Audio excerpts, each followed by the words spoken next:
నమస్తే అండి. నమస్తే.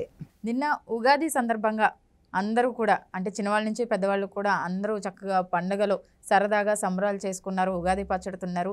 ఎవరికి వాళ్ళు వాళ్ళకి తోచినట్టు ఎంజాయ్ చేశారు. కానీ మన ఆంధ్రప్రదేశ్ ముఖ్యమంత్రి సీఎం జగన్ గారు మాత్రం విశ్రాంతిలో ఉన్నారు. దాన్ని ఎలా చూడొచ్చు అంటారు? ఊరందరిది ఒక దారి ఉలిపికట్ట దోదారి అని సామెత ఉంది. అంటే ఊరంతా పండగ చేసుకుంటుంటే ఒకళ్ళు మాత్రం ఇలా కూర్చోవటం అనేది అట్లా చెప్పుకోవాలన్నమాట.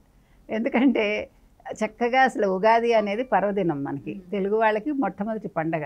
నువ్వు ఏ మతం వాళ్ళైనా కూడా చేసుకుంటారు జనరల్గా. అంటే తెలుగు నూతన సంవత్సరం నూతన సంవత్సరం కాబట్టి మనం చేసుకోవాలి.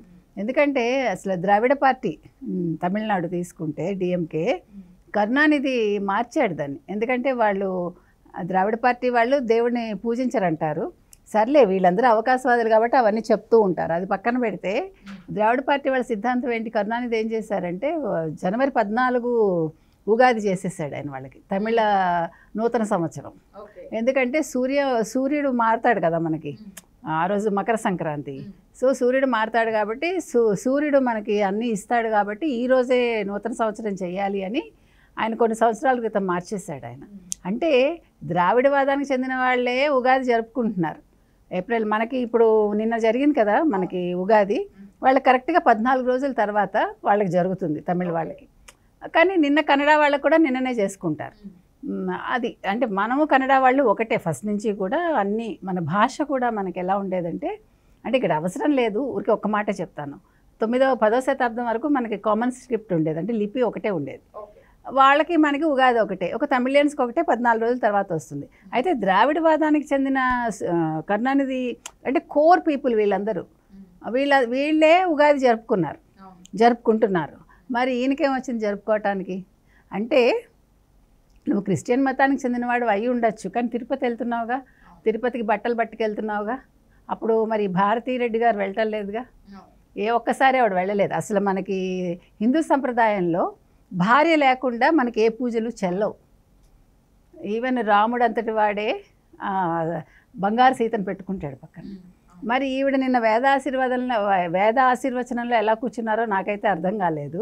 అసలు తీసుకోకూడదు. మీరు ఇంకోటి గమనిస్తే ఆయన పాపిట్లో ఆవిడకి కుంకం పెట్టారు జగన్మోహన్ రెడ్డి నిన్న. అది కూడా ఆశ్చర్యకరమైన విషయమే. అంటే వింతలు విడ్డూరాల్లాగా, అంటే తప్పక పెట్టుంటాడు ఆయన. సరే, ఏదేమైనా కూడా చక్కగా పండగ రోజున ఆయన ఎవరిని కలుసుకోకుండా ఒక విశ్రాంతిగా కూర్చోవటం ఒకటే కాకుండా నిన్న మరి ఉగాది పచ్చడి కూడా వీళ్ళు తెస్తే తిన్నట్టున్నాడు ఆయన. అంతే, వేదాశీర్వచనం అయ్యాక ఒక పంచాంగ శ్రవణం కానీ, లేకపోతే ఒక పూజలు పునస్కారాలు కానీ, లేకపోతే తిరుపతికి వెళ్ళటం కానీ. తిరుపతి మనకి చాలా ముఖ్యం. అసలు ఇవేవి చేయలేదంటే ఒక రకంగా ఆయన మౌనమునిలాగా ఉన్నాడు నిన్న.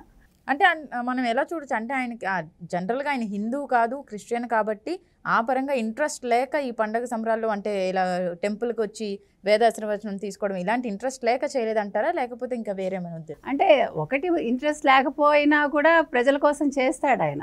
ఇప్పుడు మరి తిరుపతి అది వెళ్ళాడు కదా, అంటే ఆయనకి పార్టీలో తలనొప్పి ఎక్కువైపోయింది ఆయనకి. అంటే కొంతమంది క్యాండిడేట్స్ మేము అసలు నిల్చోమంటున్నారు, అసలు వైసీపీ తరఫున మేము ఎన్నికల్లో పోటీ చేయమంటున్నారు. ఓ పక్క ఈ వాలంటీర్ల విషయం ఒకటి పెద్ద ఇష్యూ చేసుకుని లేనిపోని తలనొప్పి తెచ్చుకున్నాడు ఆయన. గోటితో ఉన్న నాయకులేమో వలస వెళ్ళిపోతున్నారు, వేరే పార్టీలకు వెళ్ళిపోతున్నారు. ఈ రకంగా ఆయన పరిస్థితి అంతా అయోమయంగా ఉంది ఆయనకి. ఓ పక్క చెల్లెళ్ళనేమో చెడు చేసుకున్నాడు. వాళ్ళు బయటకు వెళ్ళి మీరు జగన్మోహన్ రెడ్డిని గెలిపించద్దు, అవినాష్ రెడ్డిని గెలిపించద్దని వాళ్ళు చెప్తున్నారు స్టేజ్ ఎక్కి. ఒక పక్క అమ్మని దూరం చేసుకున్నాడు. పండగ పూట మన కుటుంబ సభ్యులు ఉంటేనే కదా మనం సందడిగా చేసుకుంటాము. అయిన వాళ్ళని దూరం చేసుకుని భార్యతో కూర్చుని ఆయన ఏం పండగ చేసుకుంటాడు? నెంబర్ 1. నెంబర్ 2, ఇంకోటి ఏం చెప్పుకోవాలంటే మనం నిన్ననిది దేనికి సంకేతం అంటే ఆయన ఇంట్లో విశ్రాంతిగా కూర్చున్నారు కాబట్టి ఇంకా ఎలాగా నువ్వు విశ్రాంతి తీసుకొని అయినా నువ్వు ముఖ్యమంత్రిగా అవసరం లేదు, నువ్వు ఇంట్లో కూర్చో అని ప్రజలు చెప్పకనే చెప్పినట్టుగా కూడా మనం భావించవచ్చు. అంటే మనం జనరల్గా కొత్త సంవత్సరం అంటే ఆ రోజు ఎలా ఉంటుందో సంవత్సరం అంతా అలానే ఉంటుంది అని మనం జనరల్గా అయితే నమ్ముతారు. ఉగాది రోజు మనం అందుకే మంచి పనులు ఎప్పుడు ఉగాది రోజు మొదలు పెడతారు. సో ఆ రోజు ఏది జరిగితే సంవత్సరం అంతా అది జరుగుతుందని దాన్ని మనం ఇలా అన్వయించుకుందాం. ఎందుకంటే ఆల్రెడీ ఆయనకి ఎలాగా నెగిటివ్ వేవ్సే వస్తున్నాయి, అంత ఎదురుగాలు కొడుతోంది కాబట్టి నిన్న ఆయన చేసుకునేది ఆయనకే తలనొప్పిగా మారే ప్రమాదం అయితే కనిపిస్తోంది మనకి. ముఖ్యంగా జగన్మోహన్ రెడ్డి గారి గురించి మనం మాట్లాడుకుంటే కనుక అంటే ఈ సంవత్సరం అంతా ఆయనకి ఎలా ఉండబోతుంది ఆయన జాతక ప్రకారం అయితే అని మీరు అనుకుంటున్నారు? నేను అనుకోవడమే కాదు, పంచాంగకర్తలే చెప్తున్నారు.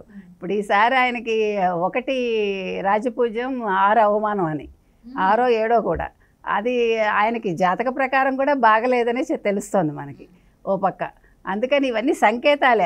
అది తెలవబట్టే నిన్న కొల్లి రఘురామరెడ్డి గారిని కూడా వెంటనే ఉగాది రోజే బదిలీ చేసింది కేంద్ర ఎన్నికల సంఘం. అంటే నీకు కావలసిన కుడి భుజాలన్నీ ఒక్కొక్కటిగా తప్పుకుంటున్నాయి, శస్త్రాలన్నీ నిర్వీర్యం అయిపోవడం అంటారు చూడు, అట్లాగే ఒక్కొక్క శస్త్రం వెళ్ళిపోతుంది ఆయనకి. అంటే ఆయనకి ఎవరైతే హెల్ప్ చేస్తూ వచ్చారో, అంటే ఇది ఏమనాలి, ఈ సాయం చేయటం కూడా నిజమైన అంటే రుజు మార్గంలో కాదు, సరైన మార్గంలో కాకుండా వీళ్ళందరూ కూడా ఆయనకి అక్రమంగానే కదా చేస్తున్నారు. అట్లా ఫస్ట్ ఇప్పుడు కొల్లి రఘురామరెడ్డి వెళ్ళిపోయారు, నెక్స్ట్ రెడీగా ఉన్నది మనకి సిఎస్ డీజీపీ.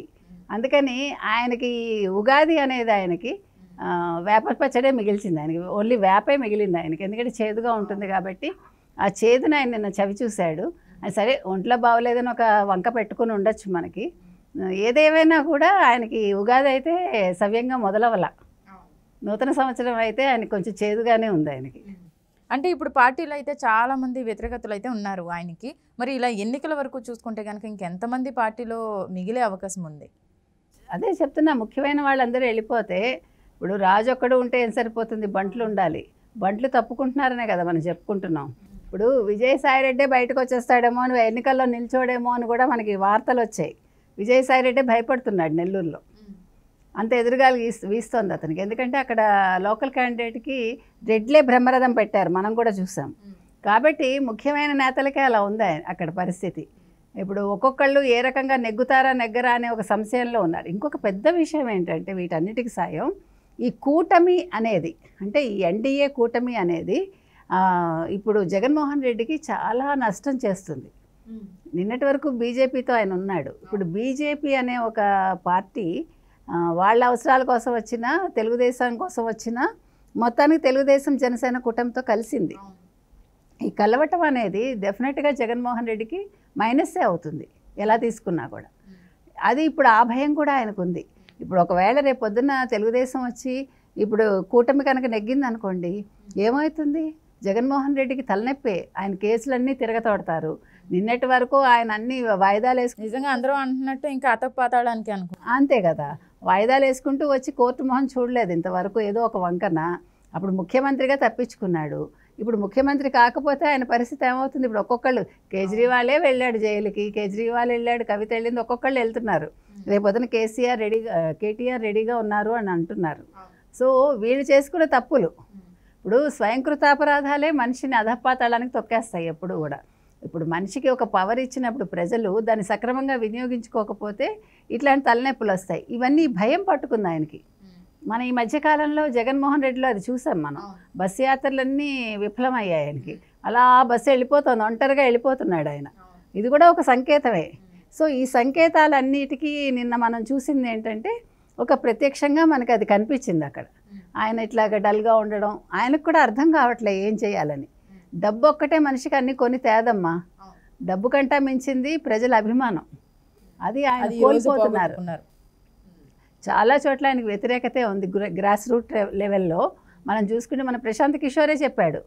పోనీ ప్రశాంత్ కిషోర్ ఇప్పుడు వీళ్ళ వైపు ఉన్నాడు కాబట్టి చెప్పాడు అని కాదు కదా. ప్రశాంత్ కిషోర్ ఏం చెప్పినా కరెక్ట్గానే చెప్తాడు. అతను డబ్బు తీసుకోవటం, అతని కంపెనీ తరఫున పనిచేయటం అది తర్వాత విషయం. కానీ వాళ్ళు ప్రతి ఒక్క అంటే ఒక్కొక్క నియోజకవర్గానికి వెళ్ళి గ్రాస్ రూట్ లెవెల్లో వాళ్ళు రీసెర్చ్ చేస్తారు కాబట్టి ప్రశాంత్ కిషోర్ చెప్పిన దానికి ఒక ఆథెంటిసిటీ ఉంటుంది. అది కూడా మనం చూసాం.